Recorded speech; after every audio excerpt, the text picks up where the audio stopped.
پولی شوي زړه د درد زړه کې زغملی نشم د پولی شوي زړه د درد زړه کې زغملی نشم نورې د زړه خبرې زړه باندې ساتلی نشم اجل مې خوري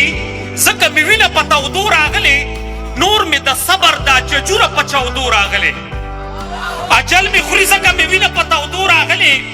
نور مې د صبر دا ججوره په چاودو راغلې نور مخنیوی د نمرود خیلو د قوت کومه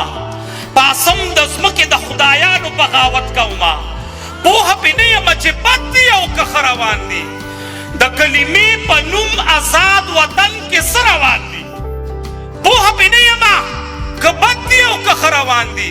د کلمې په نوم آزاد وطن کې څه روان دي زړه ته راتېر وطنه کله به دا وخت ووینم چې په خپل جل ستا د سیالۍ ځلنده بخت ووینم وطنه سوچ د سینه باندې لیوان ګرځي دا شوې ګټه به دې بیرته په تاوان ګرځي دلته قانون او عدلیه د امریت ښکار ده ځکه خو کل معاشره د لادینیت ښکار ده اخوا بدماشو او سرزورو له قانون بیل دی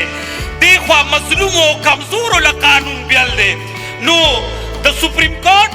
قاضي صاحب ستا ساګانې هم بل سره غوټې ښکاري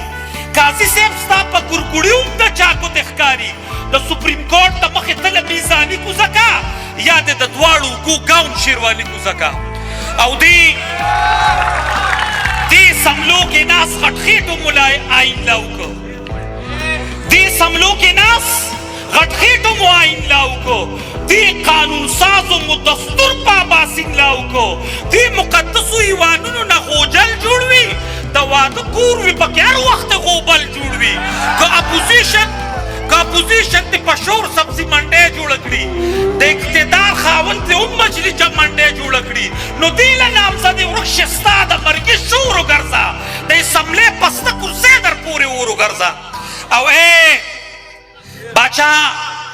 باچا له تا که څوک هیله لري نو بد به کوي